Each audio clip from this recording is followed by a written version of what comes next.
I want to thank you again, Madam Speaker. And I wanted to say that this bill is one of the cornerstone bills that I hope that we can be able to pass as a House in this session. And I hope that in the spirit of what the Majority Leader said, that if it is possible to put pressure on the National Assembly to actually be able to churn out some of our bills the same way we are churning out some of the bills from the other side, Madam Speaker, it will be very critical. Because, Madam Speaker, more perceptive as you might realize, and for those members who were here yesterday, this is a bill that wants to rethink the idea of construction in the country with regards to how we can re-engineer our buildings to be able to meet climate resilience standards. Madam Speaker, this is a bill that also attempts to be able to bring about regulations regulations and some authority in the National Construction Authority to be able to redesign and rethink the National Housing Code that we have so that we can start retrofitting our buildings and our general construction in the country to meet the global standards of dealing with extreme effects of climate change. Madam Speaker, in the recent past, we have seen in countries not dissimilar to Kenya, including some places like Dubai, Madam Speaker, we have seen serious effects of floods, serious effect of extreme heat, and serious effects of storms due to climate change. To the extent that, Madam Speaker, you always have an either-or situation. If it rains, you have extreme floods. There is nothing like moderate, precipitation. And if it doesn't rain, you have got extreme heat, Madam Speaker. And sometimes when people look at places like Europe, and even sometimes in the United States, and start seeing wildfires because of extreme heat, it looks so far-fetched from us as a country to the extent that some people might think that this is so way removed from us.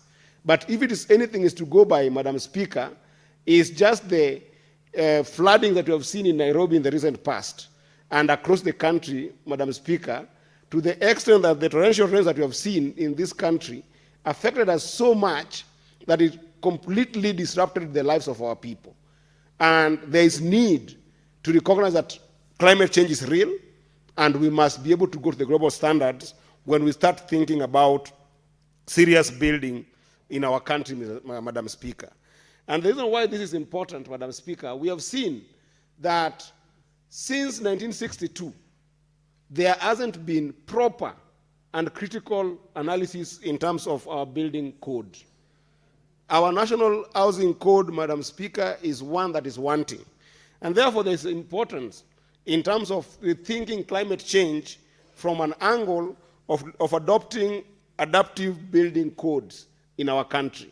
This is what this bill seeks to look at.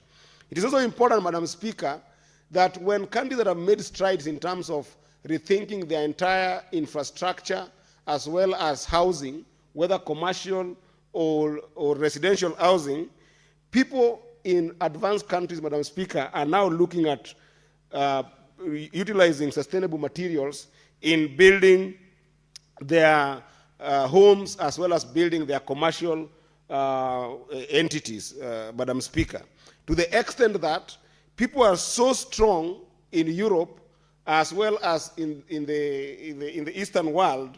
If you look at Asia as a continent generally, and some specific cases in Malaysia, Singapore, Indonesia, people are very keen on establishing cost divisions in their construction infrastructure to the extent that it is easier to rethink buildings with serious tracking of the carbon footprint of those buildings. And to some extent also, people are arguing right now, if you look at the global north, that it is actually possible to start looking at materials in terms of combination to the extent that you can come with the best mixture of material rather than the traditional construction that we always see in this country, where people are heavily depending on steel and cement. There is an advancement in other nations now looking at climate change, where people are now even trying to look at timber and glass as a combination to the extent that this can be able to reduce carbon footprint as well as deal with the issues of extreme floods, extreme heat, and extreme storm. And this redesigning and retrofitting of our building is extremely important, Madam Speaker, because if we do not enhance construction codes that can be able to help us deal with these vagaries of nature, then, Madam Speaker, we are not, first of all, competing globally, but more importantly, we are exposing our population to serious risks. A simple risk as even enhancing insulation, Madam Speaker. We should be able to talk about an environment where the National Construction Authority can be able to put regulations that ensure that there is thermal comfort in whichever place you find yourself doing a construction. For instance, I've had the chance of visiting Mandera, Madam Speaker, in the invitation of my good friend, Senator Ali Roba. And when you go to Mandera, Madam Speaker, the thermal comfort there needs rethinking in terms of how can you make the cooling effect of a housing element be something that is enhancing dignity and is comfortable for the people in Mandera, and also our families that are in the northern part of the country, Madam Speaker. So that, is there a requirement in our National Housing Code that we even try to implement passive cooling strategies in these kinds of housing? Is there a possibility that if you go to Mandera or Wajir or otherwise all these counties that experience extreme heat, that we can even start thinking about green roofs? We can even start thinking about specialized window designs that can be able to allow for communities there to live in some thermal comfort in these communities. But again, when you go to the extreme weather conditions, like where you come from, Madam Speaker, if you look at the western part of Kenya, if you go to Mount Elgon, for instance, we have got serious weather conditions that expose our people to cold that could even lead to pneumonia, Madam Speaker. Is there a possibility that this bill could be able to help the National Construction Authority to ensure that there is enhancement of insulation to the extent that is a requirement when doing housing in this region, Madam Speaker? Alongside this, Madam Speaker, we have seen in the recent past, when we had serious floods, that in our National Housing Code, there is no even rethinking about early warning systems within our building codes, Madam Speaker. People wake up in the morning, it rained in the night, you ask for your spouse, where is your spouse? The rain happened when they were at work, they left work in the evening, they could not be able to make it home. Why? Because there was no proper early warning signs in the National Construction and Housing Codes, Madam Speaker. So it's extremely important that, especially when you think about the urban poor, there has to be a priority in terms of thinking the entire construction in these urban areas, Madam Speaker.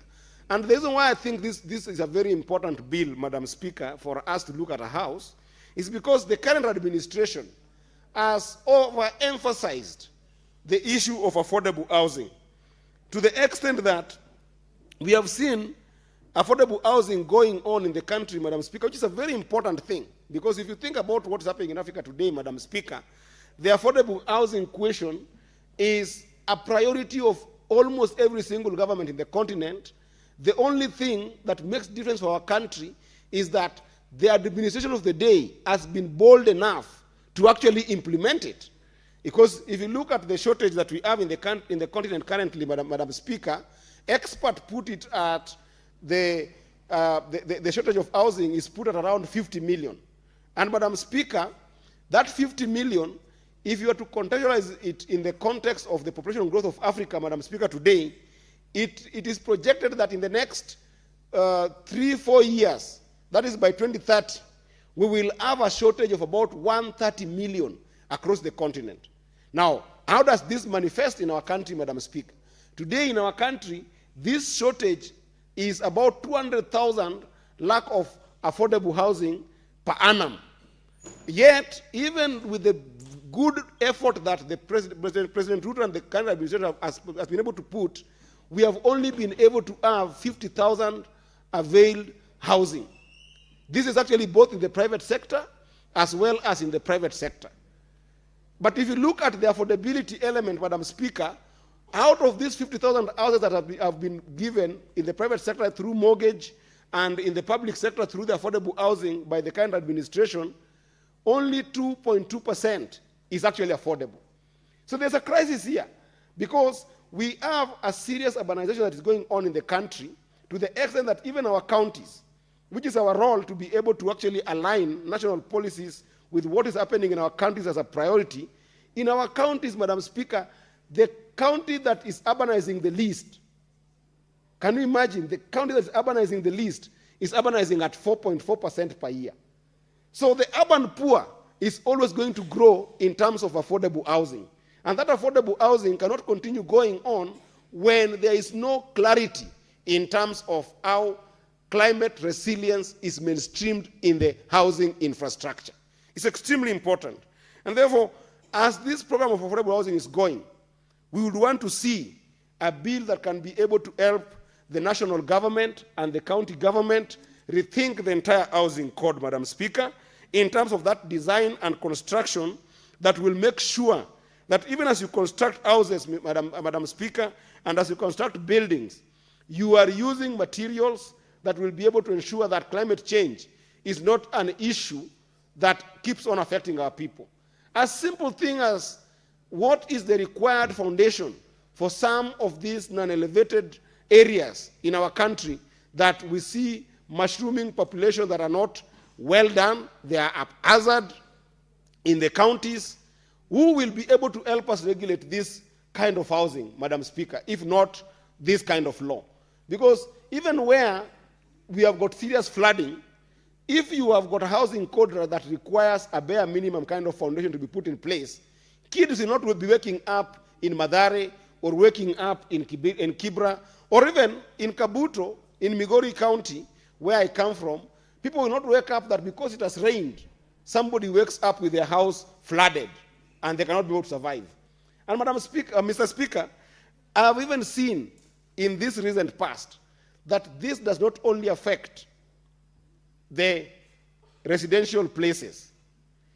If you go to industrial area, Mr. Speaker, you will find that a simple business that is employing so many people who go to industrial area, like a printing business, whether it's printing books or printing clothes, a printing business during the floods that we had lost 80% worth of their assets in terms of things that had been printed in these enterprises, simply because when the flood happened, it happened in the night, and during the day when they woke up in the morning and went to their shops were flooded with their goods already completely affected, soaked in serious water that could have been avoided if the National Construction Authority was very clear on what kind of housing code those commercial buildings could have been built on. And Mr. Speaker, it is also important to say that this bill will also be looking at the possibility of rethinking our infrastructural development in the context of the entire construction mechanism. Because let's face it, while you can do amazing buildings, Mr. Speaker, if you do not address the issue of proper drainage in Nairobi and proper drainage in our urban areas, in the midst of construction, you are always going to face these climate hazards that we keep on facing, like what we see with the floods. We have seen this even in simple design on how waste management should be done. You cannot find a primate city today in the world, because now Nairobi is a primate city. You cannot find a primate city in the world, Mr. Speaker, that there is no proper focus on circular kind of consumption and circular control of waste management. Today in Nairobi, if you go everywhere, you will find that the best dump site that we have in Nairobi is the so-called mutaro. Somebody eats maize, it is thrown in the mutaro.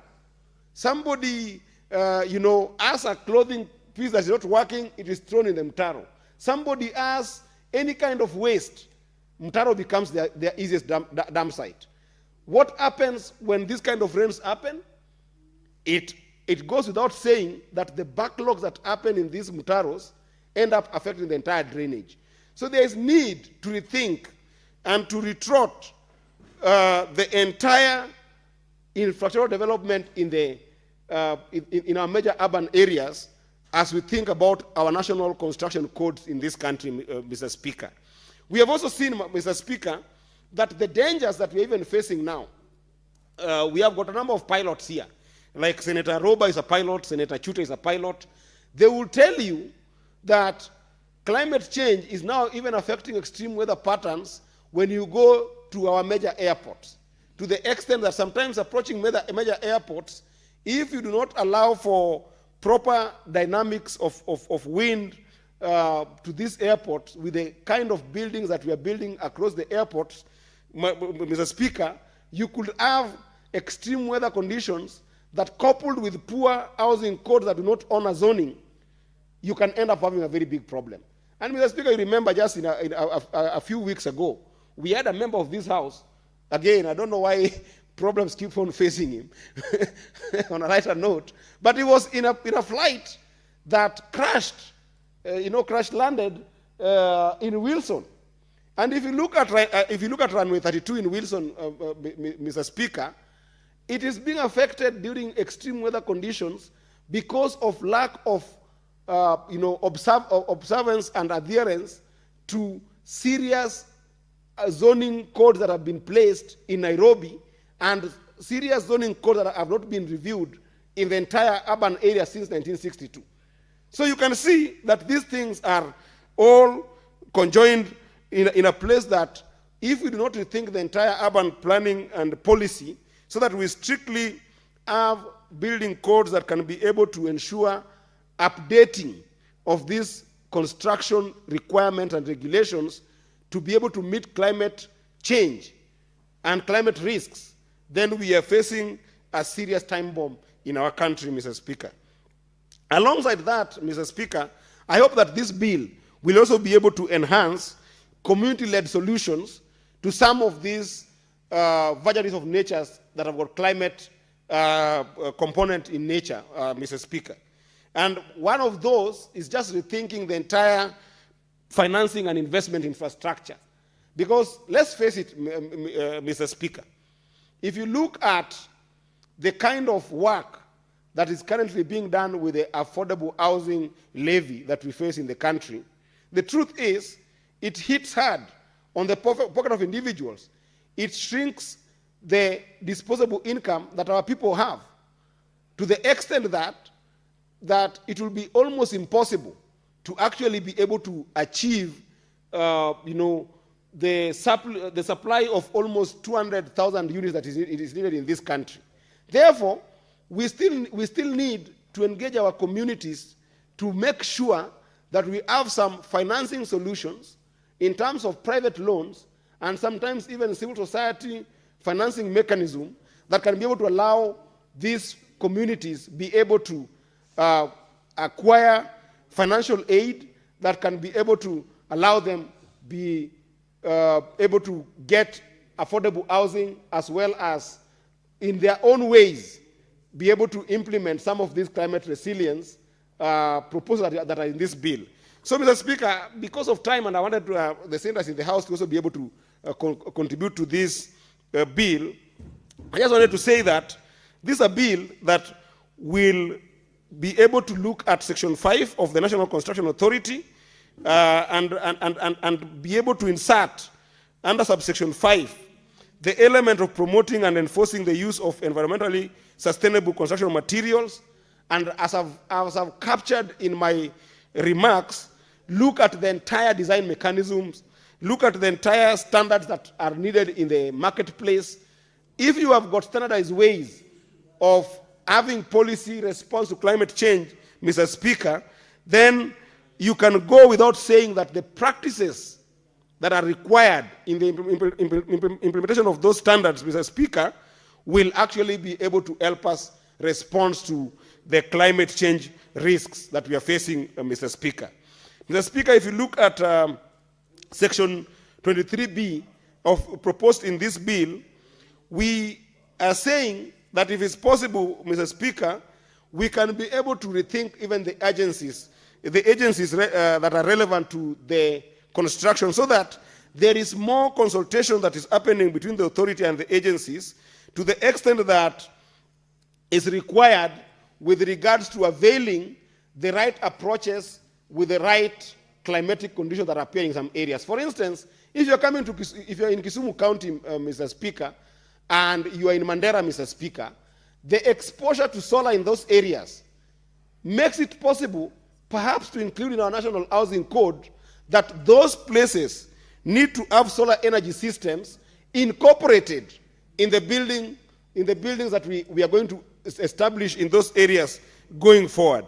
But if you're coming from some zones that perhaps need cooling systems, it goes without saying that it will be important for us to be able to insert in this kind of law a requirement that will be able to allow a cooling effect or cooling mechanisms and designs in those areas that are facing more serious problems. So, Mr. Speaker, there's a whole new schedule that we are introducing in this act.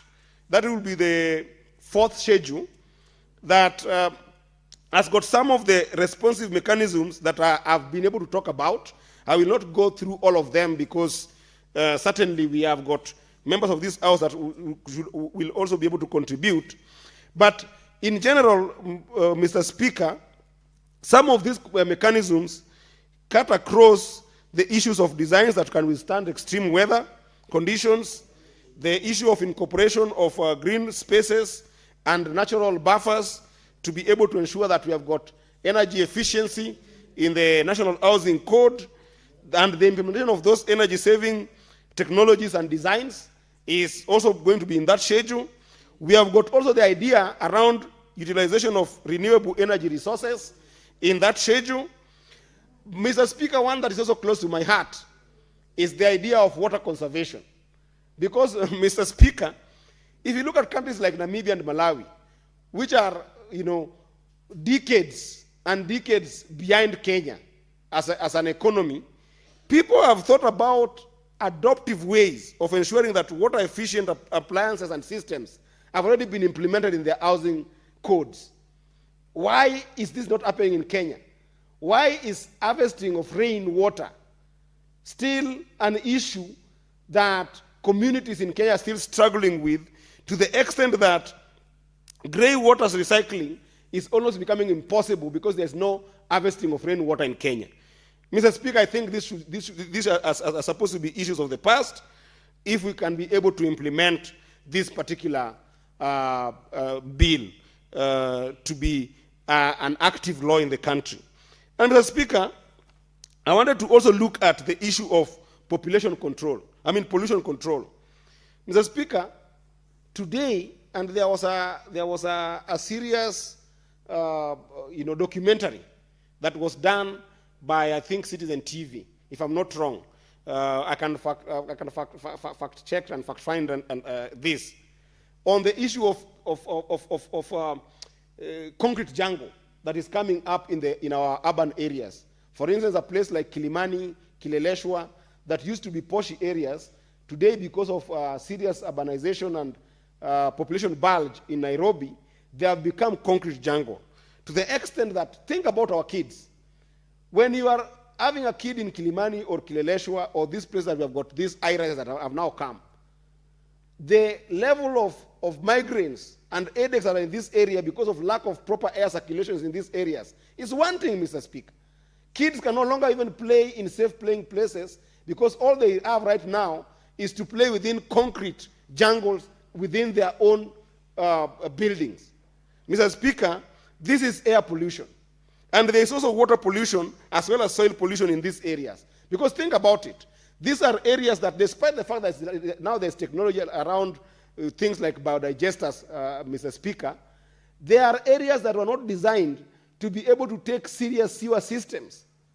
So that if you've got a building that now, it used to be a bungalow that was supposed to only hold a family of 10, and now that compound is hosting 700 people in terms of a high-rise, and then you want to depend on a biodigester to deal with the sewer system in this area, Mr. Speaker, we are going to have a serious trouble, serious problem. So it is important that this particular act wants to address this by ensuring that there is safe disposal and management of wastes both during construction time and during occupancy by families that end up occupying these particular buildings.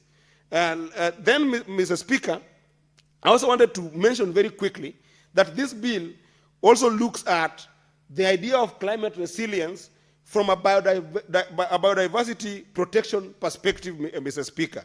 It is critical that even as we think about construction in this country, Mr. Speaker, preservation of existing and the entire ecosystems around natural habitats must be protected.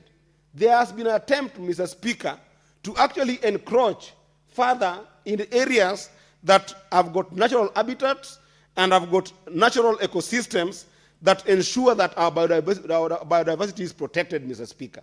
We have seen, for instance, despite the fact that the idea of Bomas is a very good one, the Bomas conference facility that is being built in the Bomas, but you can see that slowly by slowly, it is encroaching almost to the park, to the parkland that was meant for natural,